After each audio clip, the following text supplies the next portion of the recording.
Hello, sports lovers. Welcome to the most authoritative boxing channel here on YouTube. I'm Med. Today's episode excites me too much because I'm going to talk about a typical success story when it comes to boxing. A man who was on the path to self-destruction, but boxing saved his life. A man who has now become a global icon. A man who is a role model in the ring and outside the ring. Anthony A.J. Joshua. Today marks your 34th birthday, and few days ago you marked your 10 years as a professional boxer. Anthony A.J. Joshua, I salute you and seek for God's blessings on your life. I pray that Allah will grant you good health, entertaining us now and even in retirement, you live in good health. May nothing limit you from achieving greatness. I pray that Allah's favor would be on your life now and forever. Anthony A.J. Joshua, I salute you once again. But before I get into the details and talking about 10 years of Anthony Joshua's pro career, I'll talk a little bit about his amateur career. Anthony A.J. Joshua started boxing at age 18 in 2007 when he was on the path to self-destruction. Anthony A.J. Joshua had then escaped prison by the skin of the teeth and was given a second chance at life. Then his cousin introduced him to boxing.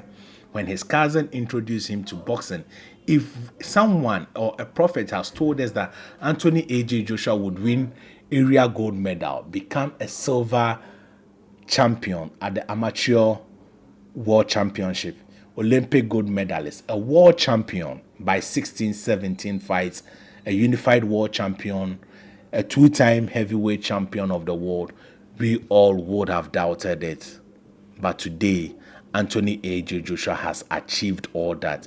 That means Anthony A.J. Joshua has lived the dream, or is living the dream of people who have been boxing since they were 5. A lot have given up, but Anthony A.J. Joshua has shown that he is one focused and determined guy and is on the path to seeking more greatness. Because if Anthony A.J. Joshua ends his career today, I can tell you for a fact he would be an international Hall of Famer, an Olympic gold medalist, and a two-time heavyweight champion of the world. That doesn't come easy, but he has a lot of work to do. So before I get into the professional career proper, please do me a favor to subscribe to the channel. Press the bell icon. Like this particular video, express your views in the comment section, and share this video with an Anthony Joshua lover or an Anthony Joshua hater. Anthony A.J. Joshua turned pro 10 years ago when he signed to Matchroom and Sky Sports, and these two brands have been able to project Anthony A.J. Joshua in a positive light. Especially Eddie Hearn has done great work because Anthony A.J. Joshua is a true success story of Eddie Hearn. Anthony A.J. Joshua is the one that kept boxing alive in order for the likes of Eddie Hearn and other boxers to capitalize on that today. Yes, the likes of Crawford were having good fights around, but they weren't making the massive impact Joshua started. And Crawford, before he retired, had a stadium fight for about 75,000, 85,000, but Anthony A.J. Joshua took it to 90,000, and since then Tyson Fury has also taken it to 94,000. This is what Anthony Joshua has done.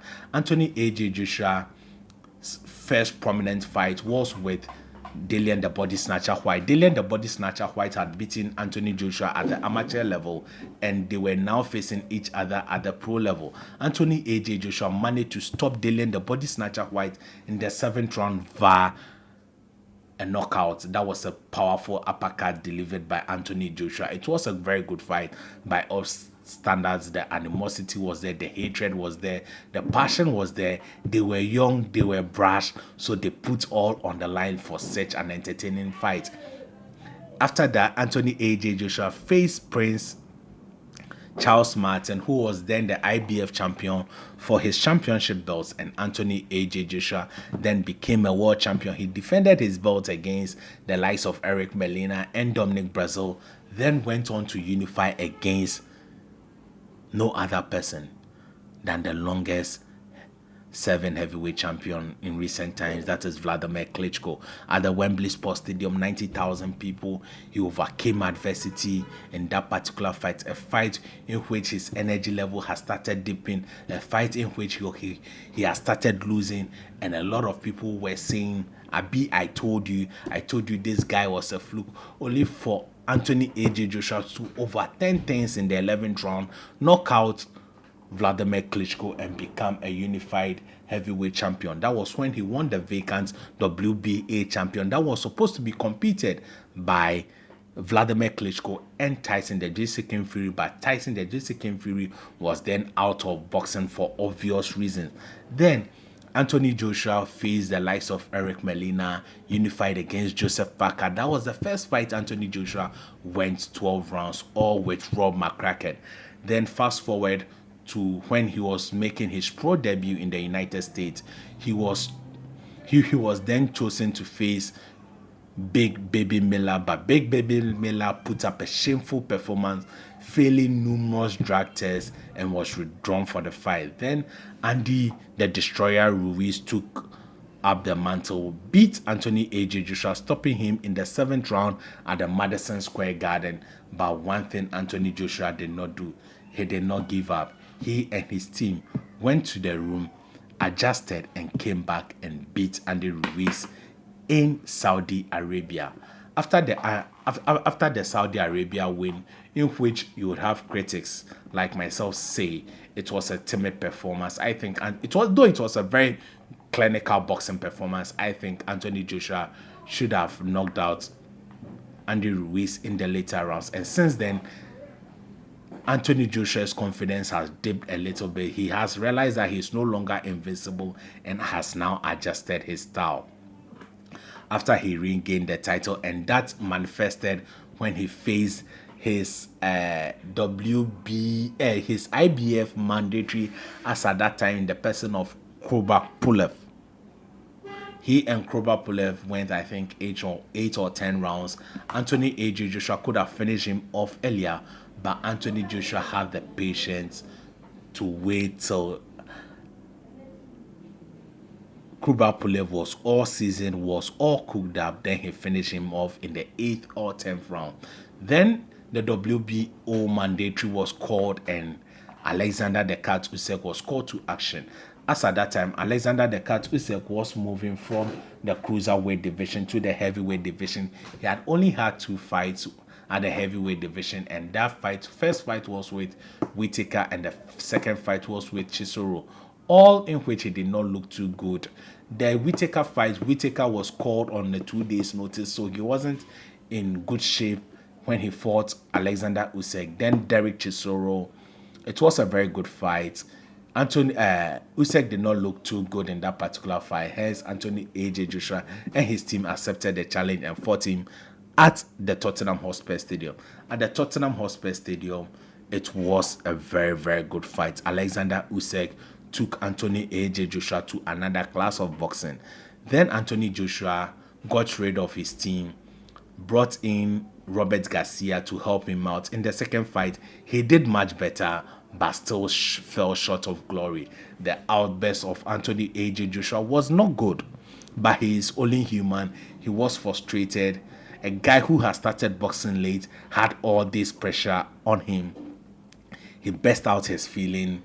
Though it was an Alexander Usyk day, we needed to celebrate. All these are sometimes good for the sport. I think with the benefit of hindsight, Anthony AJ Joshua wouldn't have done that. But on his road to redemption after losing to Alexander the Cat Usyk twice, he has fought Jermaine Franklin 12 rounds, and he has fought and he has also fought Robert Helenius.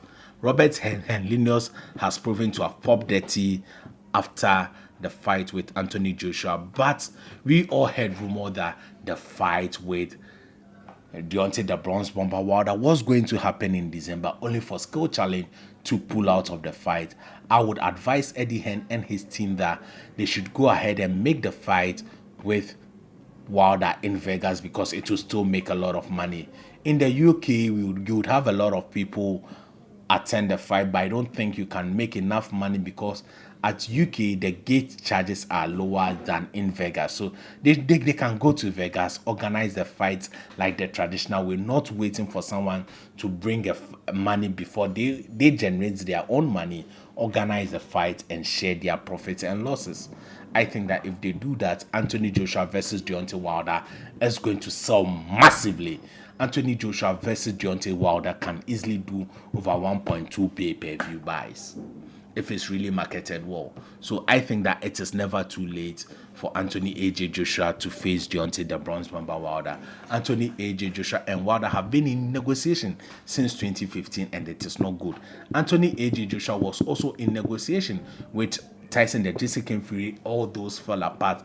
But if his career ends and he's able to face Wilder, win or lose, Fury, win or lose, I think Anthony AJ Joshua will be regarded as one of the best of this generation. I think he is not far from that. It is very achievable. It is about drawing the right plan, the right tactics, and making the right move.